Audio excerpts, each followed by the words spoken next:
Welcome to the Blueprint of Life video 16. In this video, we're going to be looking at polypeptide synthesis and how we move from a simple DNA molecule to the production of those proteins.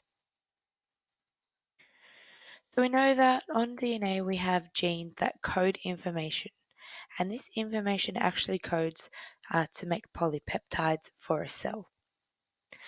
Once these polypeptides are made, they join together to form proteins, and these proteins allow our body to function. It produces different structures, a different range of functions depending on the size and shape of the protein, and that is dependent on the polypeptides that are made up to it. These polypeptides are also different shapes and sizes because they are made up by a specific number and a specific sequence of amino acids.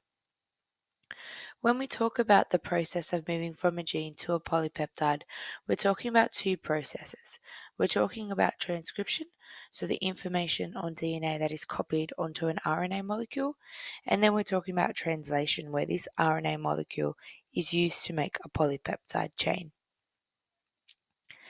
So here we have a quick, a pictorial overview of what actually happens in this process. So we go from having a base sequence in our DNA template that is copied into mRNA, a complementary strand. So we can see as we go from the template strand, we move to mRNA, which is complementary to that DNA strand. You might notice that in the third nucleotide, instead of moving from an A to a T, we notice that in RNA, thymine, so the T is replaced with a U, which we call uracil. From that information, our nucleotides are then organized into sets of 3 base sequences, which we call codons, and are translated into an amino acid, and this amino acid sequence determines the polypeptide that will be produced. To allow protein synthesis to happen, there needs to be a few different players in the protein synthesis game. So first we have the DNA that contains the information which we're going to use to make the polypeptide. There's mRNA, which carries the information from the DNA in the nucleus to the ribosomes, which are in the cytoplasm, which is where the translation process occurs. And then we have the tRNA, or the transfer RNA, which brings amino acids to the ribosome, which allows us to build the polypeptide chain. We have the ribosomes, which is where the polypeptide synthesis takes place.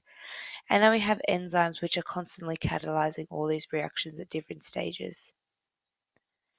So stage 1 is the transcription phase, and the DNA unwinds to allow RNA polymerase to form an mRNA strand, which is complementary to the template strand.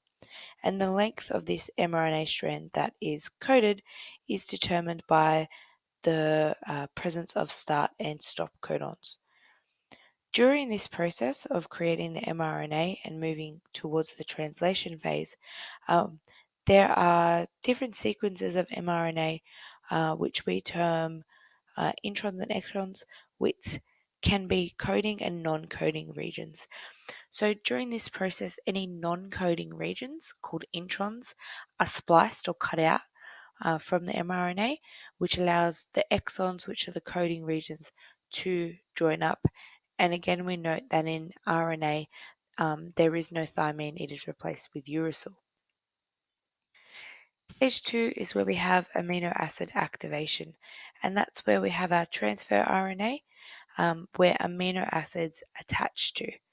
There are over 20 types of transfer RNA, each of which brings a different amino acid to the ribosome to allow the polypeptide to be produced. Here we have a list of all of the amino acids which are produced from the codons in the mRNA. So the codons are made up of 3 nucleotides, and we can see here that depending on the order of those nucleotides depends on the amino acids which will be produced. And we can see here that there are, for some amino acids, there are more than one sequence which produces that specific amino acid. And then stage 3, we have translation, and that's where our mRNA is copied into a new language to produce our polypeptide. So the specific mRNA strand has to bind to a ribosome, and the first part of the mRNA that binds to the ribosome is the start codon. And then we have another codon, so the second set of 3 nucleotides also has a tRNA bound to it within the ribosome, because the ribosome has in fact 2 spaces for RNA to bind to it at any one time. Within these ribosomes, the mRNA moves along, bringing in the tRNA, which is bringing in the specific amino acids. These amino acids, which are being brought in by the tRNA, are being linked up to produce the polypeptide chain.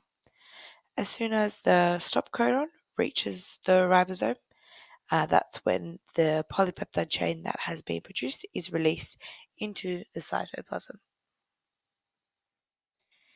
Here we have 2 more diagrams which summarize the process for you. So we can see that they're all different in the way that they're laid out and in the information they contain. So just make sure that you choose a diagram which is relevant to you and provides enough information for you to understand the process. Thank you for watching video 16. Make sure you tune in for video 17.